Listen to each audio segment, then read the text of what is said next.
dalam pertemuan yang dahulu, barangkali kita masih ingat, saya telah menyampaikan karakter orang kafir. Jadi karakter orang kafir itu bisa saja menghadapi orang Islam yang itu semuanya akan mengurangi nilai keislaman kita.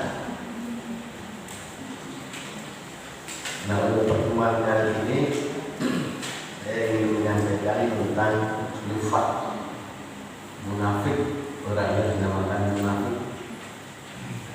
Perbuatannya dinamakan nifaq.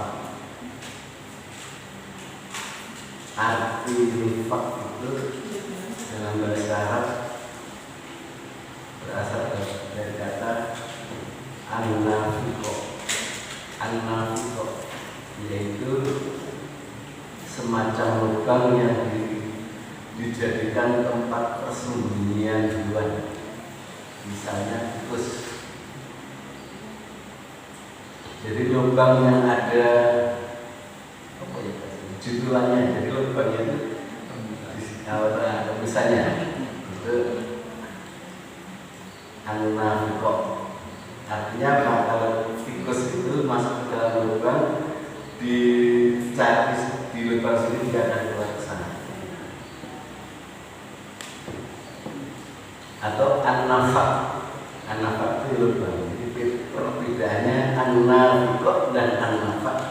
Kalau an-nafaq itu ya lubang, satu lubang yang digunakan untuk tempat bersembunyinya hewan, satu lubang. Tapi kalau an-nafiqo itu lebih dari satu. Itu secara lughah artinya seperti itu. Dalam syariat secara takrif atau definisi adalah menampakkan keislaman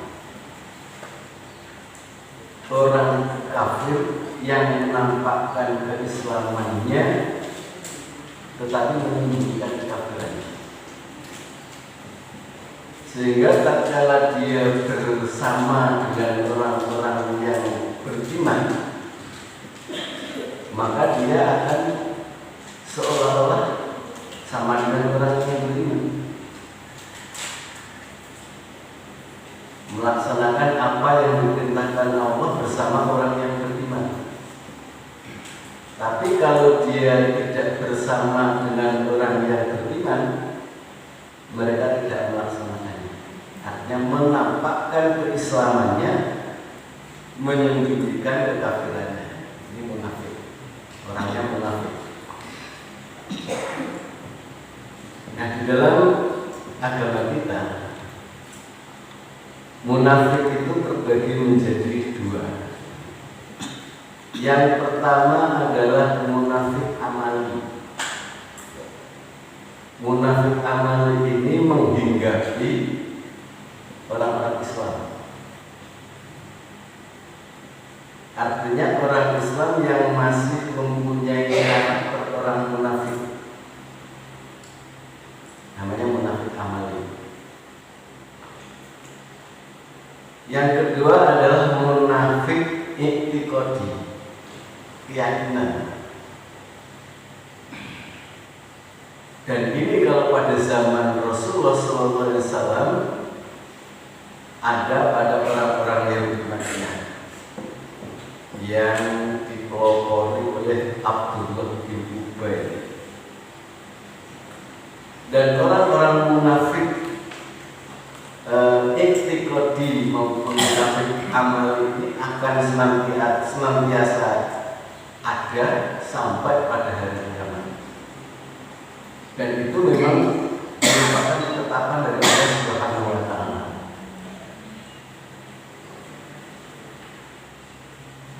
Munafik amali yang menghinggapi orang-orang Islam,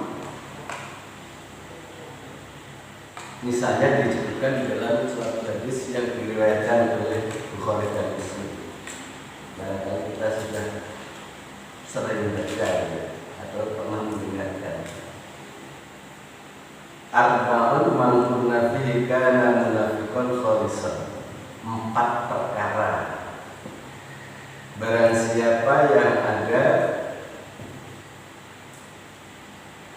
pada seseorang itu, maka dia dinamakan munafiqun khalisan, munafik yang sebenarnya, munafik sejati bahasanya.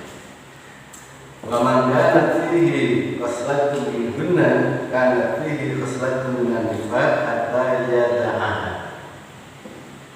Dan barang siapa yang ada salah satu dari keempat ciri tersebut, maka dia munafik hatta yada'aha, sampai dia meninggalkan. Jadi kalau sudah 4 ciri itu menghinggapi dirinya, ada pada dirinya, maka dia, kata Nabi, munafikun khalisan, munafik sejati. Tapi kalau kurang dari itu, 1 atau 2 itu, maka dia hanya dikatakan munafik saja. Yang pertama adalah idza tumina khana.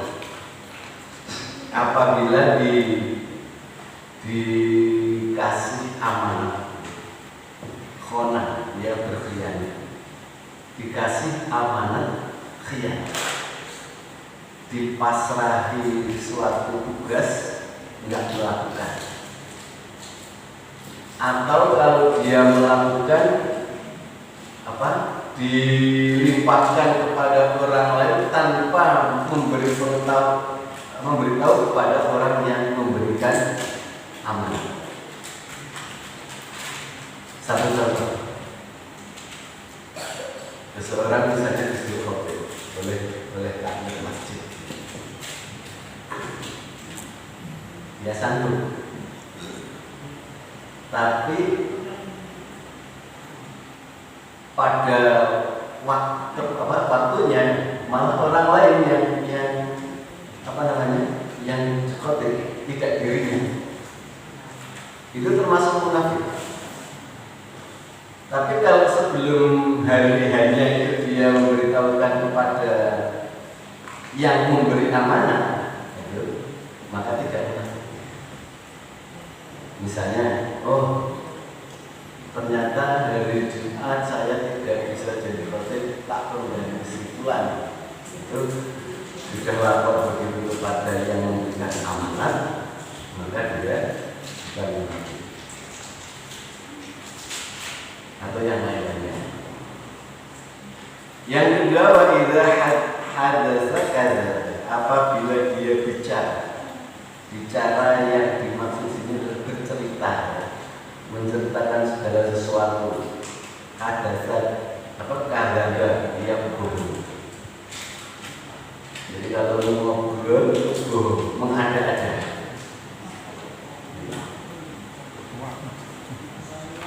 Kadang-kadang saya itu kalau mendengar ceramah-ceramah ada ustaz yang membuat cerita, tapi jadi pas membuat cerita.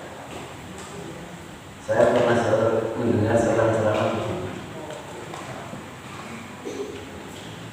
Tatkala ada pengajian, kemudian di pengajian itu ada kotak amal. Nah, kemudian si penceramah itu menganjurkan supaya si jamaah itu memasukkan duitnya. Nah, kebetulan si jamaah itu punya duit pas-pasan yang tujuannya untuk beli bensin. Karena di saking menariknya bahasa yang disampaikan ustadznya, nah, kemudian terpaksa uang yang mau dibelikan bensin itu dimasukkan ke kotak. Nah, ternyata setelah dia pulang, motornya kehabisan bensin. Bingung dia. Kemudian nggak tahunya ada orang yang memberi. Nah, itu kan bahasa-bahasa yang ya benar sih untuk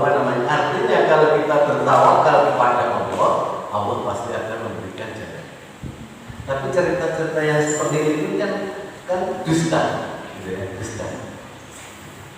Apakah itu termasuk wa idza hadatsa kadzdzaba?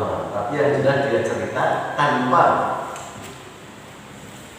apa namanya? Tanpa cerita itu ngarang, gitu ya. Kalau misalnya mau bercerita tentang pertolongan Allah, ya banyaklah cerita-cerita yang tempo dulu. Misalnya Ali bin Abi